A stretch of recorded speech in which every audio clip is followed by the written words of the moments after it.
ओम गुरुर्ब्रह्मा गुरुर्विष्णु गुरुर्देव महेश्वरः गुरुर्साक्षात् परम ब्रह्म तस्मै श्री गुरुवे नमः। आज की कथा में कलयुग का वर्णन सुखदेव जी महाराज ने परीक्षित को सुनाया है। कलयुग के अंत में कैसे प्रलय होगा, ये सारी कथाएं सुनाई हैं। कल की अवतार कैसे होंगे, क्या होंगे, ये सारी कथा परीक्षित महाराज को सुनाए हैं। अब सुखदेव जी महाराज कहते हैं जो तक्षक शरीर को काटता है, तक्षक नाग आने वाला है, परीक्षित सावधान हो जाओ। लेकिन मैं इतना ही कहूँगा कि तक्षक शरीर को काटता है, आत्मा को नहीं काट सकता है, क्योंकि यह आत्मा जो है अजर है, अमर है। अपना शरीर का भय छोड़ दो, शरीर का डर छोड़ दो और इस आत्मा को नारायण में समर्पण कर दो। तक्षक नाग शरीर को डसेगा, तुम्हें कोई खबर पड़ेगी ही नहीं जो कैसे डसा। तुम्हारे मन में और कोई शंका हो तो प्रश्न करो, मैं बैठा हुआ हूँ, मैं तो तुझे बता दिया कि तुम्हें कोई डर नहीं है। तुम्हारे आत्मा को कोई मार नहीं सकती, मारेंगे ये पंच भौतिक शरीर को। क्योंकि सुखदेव जी महाराज ब्रह्म ज्ञानी है, उनकी दृष्टि ब्रह्ममय है, वह कथा भी करते हैं और नारायण को देखते हैं। कहते हैं कि मेरी आंख में ऐसी शक्ति है, ये तक्षक आए तो उसके विष को भी अमृत बना दो, लेकिन मम इच्छा भावी बलवान, जो भावी लिखा हुआ है उसको कोई मेट नहीं सकता। सुखदेव जी कहते हैं जो मैं गलत नहीं कर सकता। एक भक्त के लिए जब लिखा हुआ है किसी ऋषि का श्राप है, तो उस वाणी को हम झूठा नहीं कर सकते, उसकी मान्यता देना चाहिए। तो कोई कहने का मतलब ये है जो संसार में या समाज में कोई कुछ बोल रहा है, चाहे वो सही बोलता है या गलत, उस बात को सुनना चाहिए। ये नहीं कि उसको जवाब दे देना चाहिए। भारी आखिर बोलने का मौका तो उसका भी है ना, चाहे वो सही बोल रहा है या गलत, उसको बोलने तो दो। आप बोलने ही नहीं देते हो, तुम गलत बोल रहे हो। अरे गलत बोल रहा है कोई, सुन तो लो ना, उसका आशय तो निकालो ना, यही बात है। तो किसी ऋषि ने श्राप दिया है ना, तो ऋषि के बात को झूठा कैसे कर देंगे। इसलिए सुखदेव जी महाराज ऐसा नहीं किए। कहते परीक्षित चाहूँ तो मैं तक्षक नाग के विष को अमृत बना सकता हूँ। परीक्षित ने कहा कि मुझे नहीं चाहिए, क्योंकि आपने ही तो ज्ञान दिया है, भागवत सर्वोपरि है और उस भागवत में नारायण सर्वोपरि है। हमें अब नारायण की प्राप्ति करना है। आप ही तो बताते हैं पंच भौतिक शरीर है, तो मेरे लिए तुम ये क्या करोगे।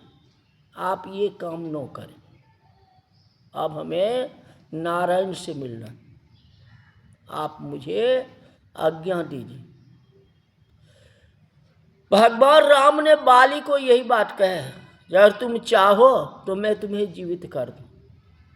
तो बाली भी तो यही बोले, नाथ जब आपका दर्शन हो गया तो इस संसार में रहने की क्या जरूरत है, पकड़ लो मेरा बेटे का हाथ, मैं चलूं आपके पास। वही बार परीक्षित महाराज कहते हैं सुखदेव जी अब हमें नहीं चाहिए, मैं उन नारायण का अनुग्रह चाहिए और कुछ नहीं चाहिए।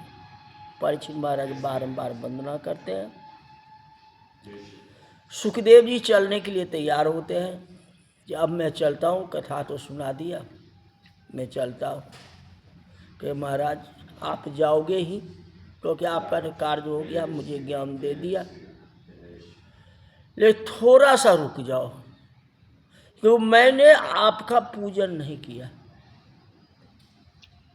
जब तक गुरु का पूजन न करें, जब तक कथा वाचक के पूजन नहीं करेंगे, तो कथा का पूर्ण फल नहीं मिलेगा। इसलिए कथा जब लास्ट हो, कथा का जब भोग पड़े, तो पहले जो है व्यास का पूजन होना चाहिए। व्यास रूप में कौन है? सुखदेव जी महाराज बैठे। परीक्षित महाराज कहते मैं आपका पूजन करूँगा। राजा परीक्षित ने खोरसोपचार से सुखदेव जी का पूजन करते हैं। सुखदेव जी चलने को तैयार हो रहे हैं। कहा मैं अपने सामने से इसको नहीं देख सकता, ये तक्षक नाक काटेगा। मैं चला। जिस कथा में सूत जी महाराज भी बैठे हुए थे और 88,000 ऋषि मुनि सारे बैठे थे, उसमें स्वयं व्यास जी भी बैठे हुए थे। सुखदेव जी चलने को तैयार हुए हैं। व्यास जी ने भी अपने बेटा का जय जयकार किया। प्रणाम तो नहीं कर सकते हैं, लेकिन आदर किए हैं, उनका जय जयकार किए हैं। फिर सुखदेव जी महाराज वहाँ से चलते हैं। उसी समय तक्षक नाग आती है। और तक्षक नाग परीक्षित को काटना चाहता है, उससे पहले ही प्राण निकल जाते हैं। वो आत्मा जो है पहले ही निकल गया। काटा किसको? परीक्षित के पंच भौतिक शरीर को,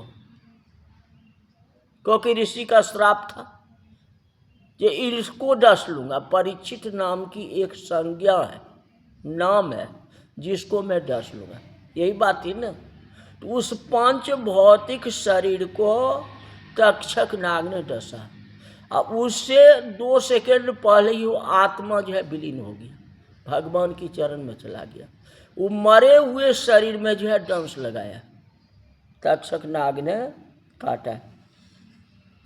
परीक्षित को धन्य है, क्योंकि वह भागवत की कथा सुनी थी। वह तो नारायण में समर्पण हो गए। ऐसे हमारे परीक्षित महाराज, देवताओं ने फूल की वर्षा की है, सराहना की है।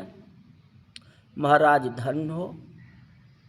परीक्षित ऐसा श्रोता अभी के समय मिलना जो है मुश्किल है। सूजी महाराज कहते गंगा तट पर अपने सतगुरुदेव सुखदेव जी महाराज के मुख से मैंने जो कथा सुनी वह मैं यथामति आपको सुनाया। मैंने सूत जी कहते हैं इस कथा में जो है दिव्य ज्ञान है, सतगुरुदेव की कृपा है, अपने आप आकर्षण हो जाता है। अगर आप 7 दिन नियमित रूप से इस कथा को सुनेंगे तो आप अपने आप आकर्षित हो जाएंगे।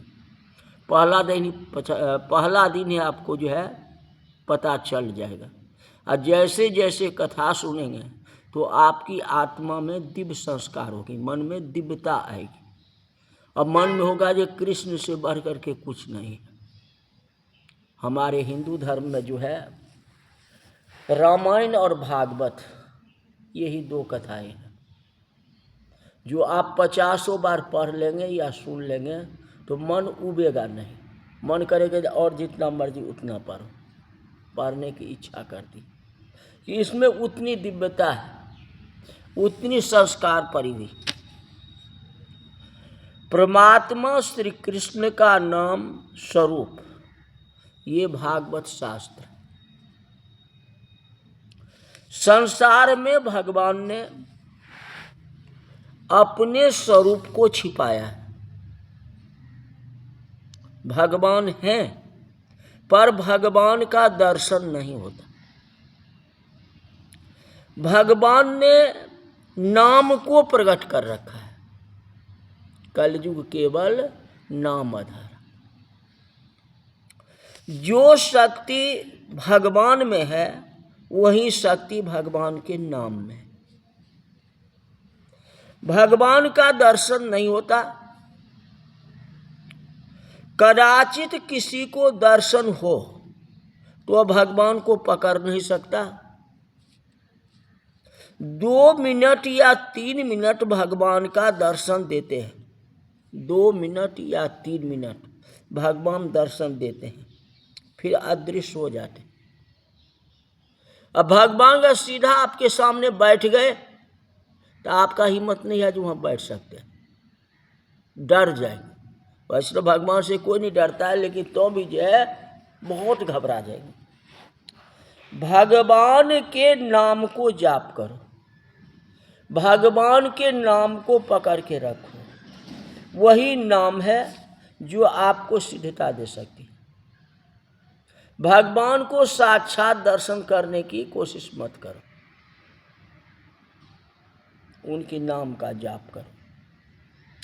नाम से ही, सेवा से ही मन की शुद्धि होती है। मन को भगवान के नाम में रखो, नाम का ध्यान करो।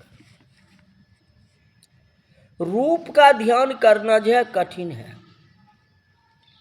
भगवान के स्वरूप का ध्यान करने से संसार के चित्र आंख के आगे आ जाते हैं। नाम जो है निराकार है, उनका जाप करते रहो तो मन में कोई प्रकार की विषय वासनाएं नहीं आएगी। भगवान के नाम का ध्यान करो, नाम का चिंतन करो, नाम का स्मरण करो और नाम का जाप करो। नाम सेवा से ही बिगड़ा हुआ मन शुद्ध होता है। मानव का जन्म बिगड़े हुए मन को शुद्ध करने के लिए हुआ है। मानव अपने मन को शुद्ध कर सकता है, मानव अपने मन को शुद्ध कर सकता है। मन को शुद्ध करने का उपाय एक ही है, तन को भगवान के नाम में रखो। और भगवान का नाम छूट जाए तो दुख होना चाहिए। अगर एक दिन आप माला नहीं जाप करते हैं तो मन में तकलीफ होना चाहिए, पछताइए उसके लिए कि आज मेरे से माला की जाप नहीं हो सका। और घर में पैसे गुम हो जाते हैं या किसी से लड़ाई हो जाता है तो दिन भर आप खाना भी छोड़ देते हैं और उसी चिंता में डूबे रहते हैं। अगर माला छूट जाए तो आप कोई चिंता करते ही नहीं। उसके लिए भी तो पछतावा करो, क्योंकि भगवान का नाम अमृत से भी मधुर है और आनंद देने वाला है। जो सर्वकाल जाप करता है उसी को अनुभव है। जिसने माला का जाप किया है उसी को पता है जो माला में कितनी बड़ी शक्ति है। जगत के सभी संत महात्माओं ने नाम सेवा की आधार लिया है और नाम से ही मन की शुद्धि होती है। भागवत भगवान श्री कृष्ण का स्वरूप है। चाहे राम कहो या सीताराम कहो या कुछ भी कहो, उनका नाम सतत लेते रहो। आज परीक्षित ने सच्चे मन से कथा सुनी तो उनका बेड़ा पार हो गया। उसी तरह आप लोगों ने 1.25 साल तक ये कथा सुने हैं। आप मेरे द्वारा यह कथा जो है 1.25 साल तक चली है भागवत की। आज भागवत की समाप्ति है। फेसबुक में आप लोगों ने बहुत सुने हैं, आप लोग सराहनीय हैं। फेसबुक स्टोरी में भी आप लोग सुने हैं, स्टेटस पर भी सुने हैं। यूट्यूब पर थोड़ा कम आया है। मेरा उद्देश्य ये है कि कथा सुने। आखिर 100 आदमी तो सुन रहे हैं न कथा। माने सीता माता ने एक कुआं पर बैठी थी और पानी को एक बाल्टी से दूसरे बाल्टी में डाल रही थी और कहती थी कोई मेरा कथा सुने। लेकिन जितने आए कोई कथा सुनने के लिए राजी नहीं थे। और एक बुढ़िया माई आई, उसने उस कथा को सुनी जो कार्तिक कथा में दिया हुआ है। तो भगवान की कृपा हो गई। तो आखिर हम कथा कर रहे हैं तो एक भी तो सुनने वाले हमारे फेसबुक पर या यूट्यूब पर है। कभी कभी ऐसा हुआ है कि यूट्यूब में एक ही आदमी देखे सुने, कोई बात नहीं, उसके लिए नहीं, जितने देखे कोई बात नहीं है। सबको उन परमात्मा से प्रार्थना करता हूँ, जाकी रही भावना जैसी। जिस भावना से हमारी कथा भागवत को आप लोग सुने हैं, भगवान आपके परिवार को आनंद रखे, आपको देश प्रदेश में रक्षा हो, अंदन का भंडारा भरपूर हो जाए, जो आपकी इच्छा है भगवान की कृपा से पूर्ण हो। आप लक्ष्यवान, धर्मवान, कर्मवान बने। भगवान की कृपा से आपके घर में सारी संपदा छाई रहे, देश प्रदेश में सदा उन्नति, सदा खुशहाली।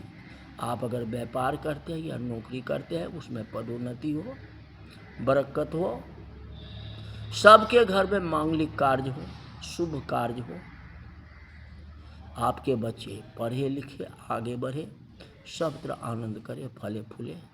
उन भगवान से मैं यही विनम्र प्रार्थना करता हूँ। कल से फिर रामायण की कथा शुरू करूँगा, क्योंकि ये जो है भागवत में डेली राम कथा इसमें डाला हूँ, तो डेली राम कथा है तो राम कथा ही तो होना चाहिए। मन में तो आता था, चाहे मन में इच्छा हुई जो इसी में हम शिव पुराण भी कर लें, भागवत भी कर लें, गीता भी कर लें, तो सारे आप लोगों को सुनाया। अब कल से एक बार और इच्छा है जो रामायण को पूर्ण करूं, तो कल रामायण की कथा कल से प्रारंभ कर चलता रहे, ये बात नहीं है। आप लोग सहयोग 150 आदमी देखते रहो, कोई दिक्कत नहीं है, चाहे एक भी देखते रहो तो कोई बात नहीं है। खुशियाँ होती है भगवान के पास से, और भगवान के पास से आपको भी आशीर्वाद मिलेगा और कथा का फल हमको भी मिलेगा, सुख शांति रहेगा। देखो एक नियम चलना चाहिए, अपना गांव हो या कहीं हो, जहां आप हो 5 आदमी का ग्रुप बनाओ। आखिर 5 आदमी तो कथा सुन रहे हैं, इसी बहाने एक नियम तो आपका चल रहा है सुनने का, यही बात है। जितना ही हो कोई बात नहीं, ठीक है ना, सुनना चाहिए। सुखदेव जी महाराज ने किसको कथा सुनाई? परीक्षित महाराज। सुनने वाले आ गए तो सुनने वाले ऐसे ही आ जाएंगे, कोई बात नहीं है, वो तो भगवान की कृपा है, उनकी लीला है, उसके लिए कोई चिंता नहीं। एक कथा सुनते रहो, ठीक है ना। थोड़ा एक मनोबल बढ़ता है कि हमारे फेसबुक पर इतने लोग देख रहे हैं, स्टोरी पर इतने देख रहे हैं, यूट्यूब पर इतना देख रहे हैं, मन में एक मनोबल बढ़ता है। कोई बिजनेस तो करना नहीं, कथा आप लोगों को सुनानी है, सुने, जितना हो सके उतना प्रयास करें, जितना हो सके शेयर करो। देखो भगवान की कृपा, कहीं कोई सुनने वाले हो जाए, सुन तो लेगा तो उसको फल तो मिलेगा, भगवान की शक्तियाँ तो प्राप्त होगी। इस तरह से आज की कथा यही तक रही। बोल वृंदावन बिहारी लाल की जय।